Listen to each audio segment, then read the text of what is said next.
غوره ملګری.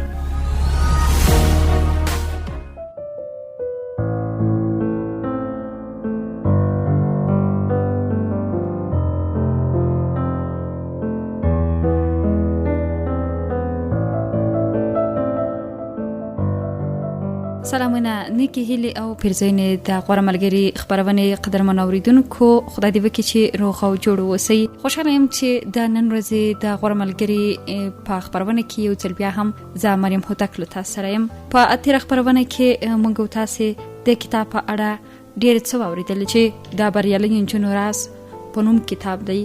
کارا آلویل بیا لیکلی دی او همداسې ژباړه یې هم وږمه ورته کړې ده. دا چې یو میرمن څنګه کولی سي ځان بریا ته ورسوي، څنګه په ځان باور پیدا کی او څنګه د بریالیو میرمنو په قطار کې ځان حساب کی، په همدې کتاب کې یې اورو. بریالي کېدل وخت غواړي، مالی خپلواکي هم هڅې، زغم او وخت ته اړتیا لري. کله چې د خپلې خوښې شی په خپلو پیسو اخلي، یو ډېر ښه او خوندور احساس درته پیدا کیږي. په 20 کلنۍ کې مې داسې کوژدن درلود چې ماته یې ګران بیه ډالۍ اخیستې. ځینې وخت به دا ډالۍ پرته له کوم ځانګړي مناسبته وي او کله به هم په بېلابېلو دلیلونو اخیستل کېدې. سره له دې چې هغه راباندې ګران و او هره ډالۍ مې په ډېرې خوښۍ منله، خو د هغې ورځې احساس چې د لومړي ځل لپاره مې له MTV نه معاش واخیست او ځان ته مې پرې د شنیل مارک ښکلی دستکول واخیست، هېڅکله نه هېرېږي. غلط فکر مه کوئ، زه نه وایم چې ډالۍ ښې نه وي، خو دا درته وایم چې هېڅ شی وړیا لاسته نه راځي. کله مې چې له کوژدن بیله سوم، هغه دستکولونه یې چې راته اخیستي وو خرڅ کړل. زه پوهېدم چې که بیرته یې ورواستوم خفه کېږي، خو نه مې غوښتل هیڅ یاد او خاطره یې را سره وساتم. ټول مې خرڅ کړل او پور مې ورکړ. هغه حس چې د دستکولونو تر خرڅولو وروسته راته پیدا سو عالي و. داسې ګمان مې کاوه چې ګواکې ورسره مې ټولې سپکاوۍ، بې ځایه ایمیلونه او ناوړه چلندونه خرڅ کړي. له ځانه سره مې ویل درېغه له اوله مې دا ډالۍ هیڅ ترې نه وی اخیستې، نور نو دا ډالۍ راته د مینې نښه نه وي بلکې د مریتوب رسۍ وي. زه نه وایم چې د سړیو هر ډالۍ د چل او فریب لا مخې دي.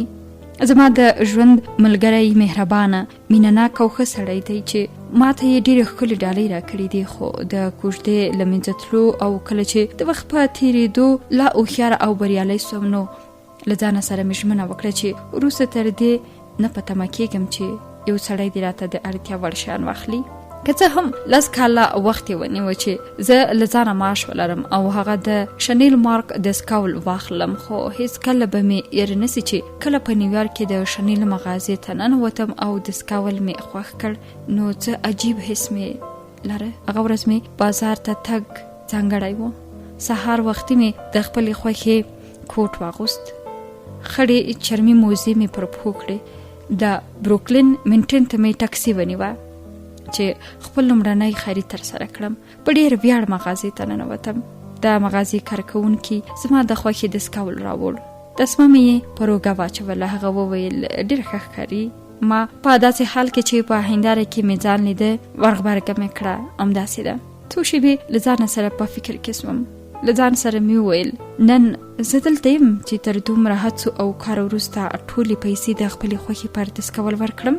هغه ورځ مې شک او ویرې ته هیڅ اجازه ورنه کړه چې په زړه کې مې ځای ونیسي. دې فکر ته مې اصلاً اجازه ورنه کړه چې پاتې میاشت به څنګه تېروي. بل څوک مې هم له ځانه سره نه و ویلي چې راته ووایي پرېږده نو دا مارک ستا په درد نه خوري. د مغازې د کارکوونکي خواته ورغلم، پیسې مې ورکړې.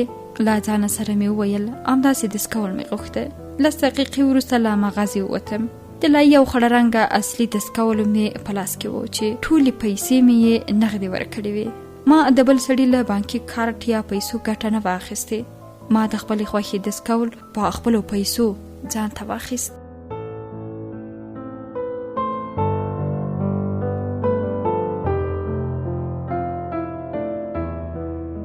ښایي دا کیسه څومره چې ما ته ارزښت لري تاسو ته مهمه نه وي، یا ښایي د پوره میاشتې معاش پر یوه دستکول ورکول درته مسخره ښکاره سي. زه پوهېږم، خو ما د خرید پر وړاندې ستاسو تر احساس اخوا دا هغه یوازینی کار و چې په ما کې عالي احساس را ژوندی کاوه. خای تاسو خو خبل څوي په خپل پیسو یو ځای ته سفر د یو خونیز ټولګي پیل چې د کاروبار په پرمختګ کې در سره مرسته وکړای سي یا بل هر څه مهمه ده چې پر سپین آس سپاره شاهزاده ته تر انتظار غوره ده چې پر خپل سمو کړنو تمرکز وکړي د خپل هیلو سړی وبوسي او باور وکړي چې خوان به څو چاندوي د ځان سړی ووسي لځان سره بد چلند پرېږدي که یو ښځه د خپل ځان تر ټولو ښه ملګري واوسي ژوند به یې لا ښکلی سي دا چې د ځان رئیس واوسي ښایي ستونزمن کار وي ځکه بل څوک نسته چې درته وایي یوه ورځ دمه وکړه او په رخصتۍ لاړه سه یا پر نیمګړو کارونو مو پرده واچوئ یا څوک نسته چې درته ووایي په کومو برخو کې پرمختګ ته اړتیا لري یا تاسو ته انرژي او انګیزه درکړي که کله له ځان سره بد چلند کوي نو څوک نسته چې مخه دې ونیسي په دې توګه درته وایم چې بیا له ځان سره بد چلند درته اسانیږي زما ډېری ملګري د ځان په اړه تل منفي فکر کوي دوی هر څه پر ځان ډېر سخت نیسي له یوې مخې د خپلو ضعف ټکو په اړه وایي او ورته سخته تمامیږي چې خپلې بریا او وړتیاوې یاد کړي اجازه راکړئ چې په لوړ غږ یې ووایم هغوی چې ستاسو په تېروتنو پسې ګرځي او منفي ټکي مو پر مخ راوړي کم نه دي نو لطفا تاسو په خپله د هغوی له ډلې مه کیږئ زه پوهیږم چې پخوا به مې هر څه پر ځان ډېر سخت نیول دا سختۍ به کله چې ډېره ستړې وم له اندازې ډېرې دي یو ځل مې په تکزاس کې په دې اړه چې څنګه له ځان سره مینه وکړو ژوندۍ خپرونه درلوده د خپرونې ته ډېره هیجاني وم ساعتونه مې تمرین وکړ ځان ته مې کالي وټاکل په تازه ګلابي ګلانو پسې وګرځېدم چې له کالیو سره مې یو شان وي ټول کوچني جزئیات مې وڅارل زه نو چمتو نه بلکې بیخي چمتو وم تر خپرونې یوه شپه مخکې د هوټل باد پکې ستونزه پیدا کړه په هرو 3 ثانیو کې به یو ځل ګلېده او روښانېده او ډېر ځورونکی غږ یې کاوه ډېر زیات مې اعصاب خراب سول او د همدې لپاره ویده نسوم پر تخت پریوتم یو اړخ او بل اړخ کېدم دومره مې زړه نارامه و چې خوب راته ممکن نه و کله چې پر 9 بجو ساعت زنګ واهه نو پام مې سو چې ټوله شپه مې پر ویښه تېره کړې د ژوند ملګری مې چې په هغه سفر کې را سره و یوه غټه پیاله قهوه یې راته راوغوښته او ډاډ یې راکړه چې هر څه به ډېر عالي تېر سي هغه زموږ دواړو کالي او نور شیان په بکس کې راټول کړل او د هوټل پیسو کار یې خلاص کړ ځکه تر خپرونې وروسته باید راسن هوایي ډګر ته تللی وای هغه وخت چې د کار کاوه زه د مړي غوندې کمپیوټر ته ناسته وم د وینا خبرې مې له ځان سره تکرارولې او قهوه مې څښله بالاخره سټوډیو ته ورسېدم او داسې ښکارېدل لکه ټکی اندرنالین هورمون یعنی هغه هورمون چې بدن د کارونو تر سره کولو ته چمتو کوي مې چې په بدن کې نه وي په هر حال بنا مې ښه تېره سوه خو په ما کې نور هیڅ نه و پاتې له سټوډیو تر هوایي ډګره چې تللو له ځان سره مې فکر کوه په تېرو 28 ساعتونو کې مې څه بلا پر ځان راوستله ټولې صحنې مې بیا له نظره تېرې کړې ما مې خپل کار عالي تر سره کړی و خو په تحلیل پسې ګرځېدم هوایي ډګر ته له رسېدو سره سم مې سهارنۍ راوغوښته او پام مې سو چې د سټوډیو ویب سایټ زما د وینا لینک پر انټرنیټ خپور کړی دی په بیړه مې لینک راخلاص کړ خپرونه مې ولیدله او اوښکې مې له سترګو وبهېدې د ژوند ملګري مې په حیرانۍ راته کتل وایي پوښتل څه سوي ولې ژاړې ځواب مې ورکړ ته مې وګوره وینې څومره بده ښکارم کېناستلو ته مې وګوره وضعیت مې څومره خراب دی زه ولې دومره ستړی یم څه مې چې پر خوله راتلل ځان ته مې وویل او هېڅ غلی نه سوم هغه مې ټلیفون له لاسه واخیست او ویې ویل ته راکړه چې زه یې وګورم 3 دقیقې وروسته مې یې ټلیفون بیرته راکړ راته ویې کتل او په مینهناکه لهجه یې وویل ته هم هغه څه ولیدل چې زه یې وینم ځواب مې ورکړ هو تر سترګو لاندې پړسېدلې حلقې مې وینم ستړی او مړاوې څېره مې وینم درېغه تېره شپه لږه ویده سوی یم یودم یې زما خبرې پرې کړې ویې ویل ته فوقالعاده وې موخې ته دې ورسېدې اوس نو موبایل بند کړه او سبا یو ځل بیا خپرونه وګوره خبره مې ومنله او بله ورځ مې چې ستړیا وتلې وه او ټینګه قهوه مې څښلې وه خپرونه مې وکتله او دا ځل پوه سوم چې د رښتیا ویل هر څه عالي و ډېرې ښې او په زړه پورې خبرې مې کړې وې دا ځل مې پر ځان ډاډ ډېر سو او فکر کوم د تېرې ورځې په پرتله بیخي بدله سوې وم په اصل کې د خپل کار لپاره مې په خپل ځان وستایې ډېری وخت موږ ټولې داسې کېږو دا هغه بد عادت دی چې زما په ګډون یې ډیری کسان لري. د تېښتې لاره دا ده چې په هغه شیبه نوی لیدلوری خپل کړئ، ځان له هغه موقعیته وباسئ او پر بل شي فکر وکړئ. کله د ښه ملګري خبرې، کله د شپې خوب او کله هم د ځای بدلول ستاسو د حالت په ښه والي کې مرسته کولی سي. نو دا کوچني خو اغیزمن شیان له ځانه مه لرې کوئ.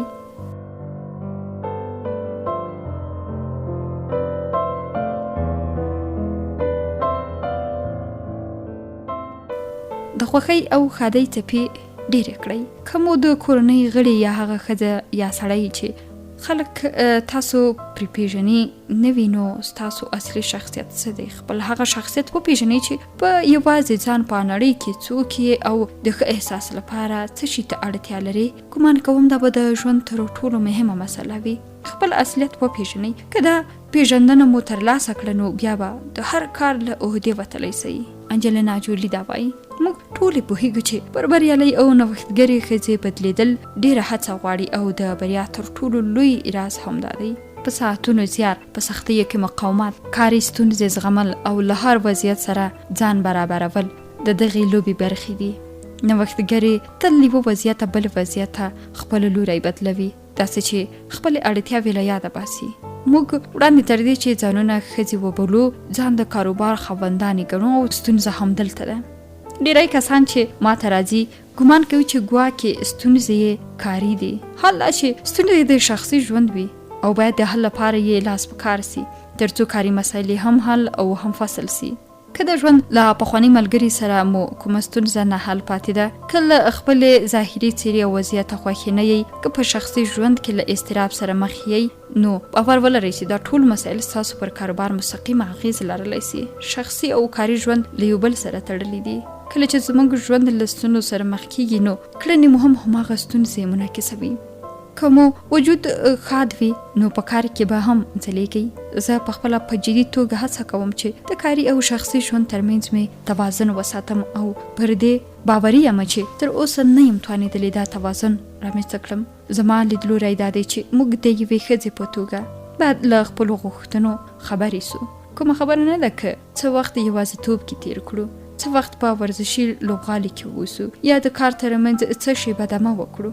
موږ ټول خپل ځان ته د پاملرنې اړتیا لرو. زه ډېری وخت له ښځو پوښتنه کوم وروستی ځل دی چې ځان ته کوم کار کړی یا په اصطلاح خپل خدمت دی کړی څه وخت و؟ له بده مرغه وایي تر اوسه مې نه دی پیدا کړی. اوس یې وخت رسېدلی چې دا لیدلوری بدل کړو او لومړی خپل ځان ته وخت ځانګړی کړو. دا ډېره مهمه ده چې له ځانه سره سم او ښه چلند زده کړو. په ځانګړې توګه کله چې د ځان کاروبار لرو یا د څه مودې لپاره په یوازې د ټولو شیانو مسؤلیت پر غاړه واخلو. تاسو باید د هغه شیانو ښه ساتنه وکړئ چې زړه ته مو نږدې دي. دا شیان ستاسو شور، انرژي، مینه او روغتیا تضمینوي. زه مې کارونه یوازې ترسره کوم، البته د ځینو تخصصي کارونو لپاره لکه ګرافیکي طراحي بل کس ګمارم، خو زه د ورځې په ترڅ کې کارونه په یوازې مدیریت او پای ته رسوم. هیڅ کاري ډله نه لرم. ان د کور په کارونو کې هم د چا مرسته نه غواړم. ډېری کارونه مې له کوره ترسره کوم او زیات وخت یوازې یم. ان کله چې پر سفر ځم یا په انټرنیټ کلب کې کارونه پر مخ وړم هم یوازې یم. دا یوازیتوب تل هم ښه نه دی. ډېری وخت د کار پر مهال یوازیتوب او بېکسي ځورونکی وي او باید د حالت له منځه یوړل سي. یوازینۍ لاره یې دا ده چې د خپل ځان تر ټولو ښه ملګري واوسو. زه د ورځې په ترڅ کې زیات وخت په ټلیفون کې نورو ته په مشورې او صلاح ورکولو تېروم، خو ډېری وخت د یوازیتوب احساس کوم. پوهېږم زیاتره هغه ښځې چې کار کوي همداسې دي. ته باید له ځانه سره مینه ولرې چې دا وضعیت بدل سي. ټوله ورځ په یوازې کار کول ښایي له کاره د دمې وخت ایستل ستونزمن کړي. زه تل په اونۍ کې یوه ورځ ځان ته ځانګړې کوم. په دې ورځ ګرځم او ساعت تېروم، آزاد جامې اغوندم او ځان ښه اراموم. خوندور سهارنۍ خورم او د خوشحالۍ شېبې ځان ته رامنځته کوم. له کوره بهر تګ، د ښکلو کالیو اغوستل او د ځان جوړول انسان ته انګېزه بښي.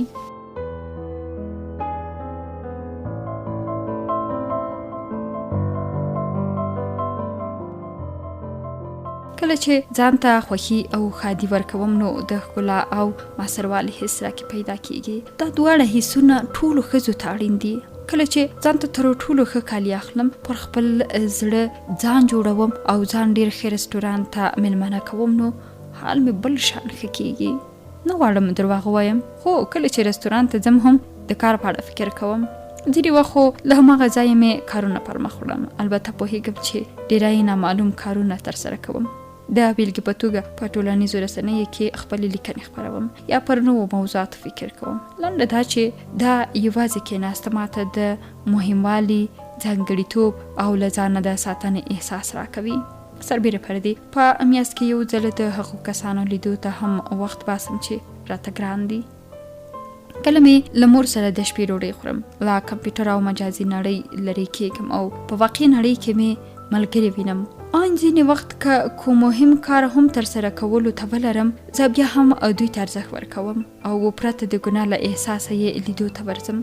کله هم له کاري اړو دوړه لرې والی د دې سبب کېږي چې د بیرته دوام لپاره ډېره انګیزه او چټک عمل ومومو. د ځان او روغتیا تر ټولو ښه لاره ګرځېدل پلی تګ او ورزش دی. دا کړنې د ډېر اندروفین تولید او د ښه حس په رامنځته کېدو کې مرسته کوي. موږ ښځې چې کار کوو ډېر وخت مو د کمپیوټر او کاري میز تر شا تېرېږي، ځکه نو خوځېدل او نور منظم کارونه راته اړین دي. زه په کور کې لا ورزشي توکو په تېره بایسکل ډېر کار اخلم. په دې سره ډېر تمرکز هم مومم. کله هم د احساس نړۍ ته پرېځم. ښه مې په یاد دي د دې کتاب تر لیکلو وړاندې د لارښودې خبرو ته مې غوږ وم. هغې د ویرې په اړه خبرې کولې. ویلې د ویرې سره د مبارزې او هیلو پوره کېدو لپاره مو باید ملاوې وتړو. په هغه ورځ مې ډېر ښه احساس لاره او که رښتیا ووایم د بریالیو نجونو کتاب لیکلو فکر هم په همدې ټولګي کې راته پیدا سو. زه له تاسو غواړم هماغه کارونه وکړئ چې مینه ورسره لرئ. پر ځان پام وساتئ او له ذهن او وجود مو ساتنه وکړئ.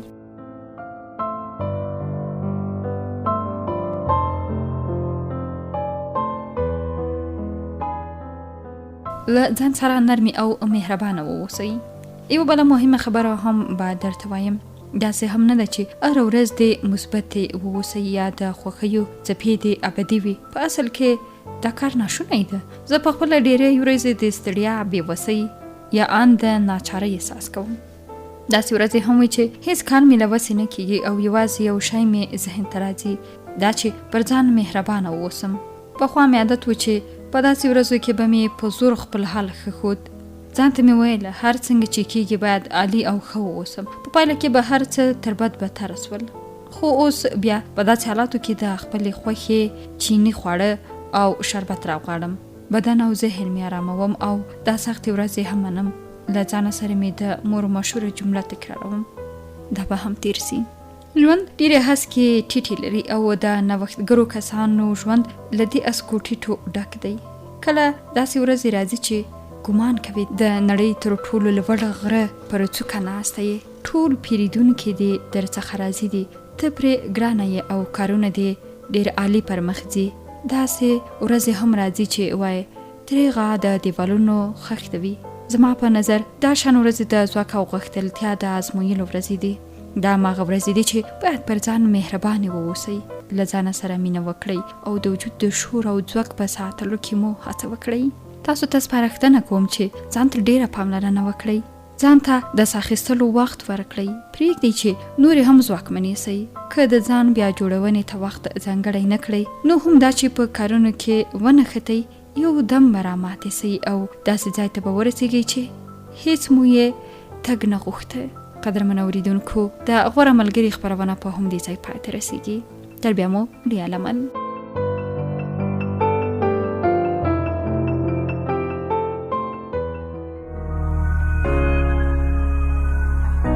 غوره ملګری.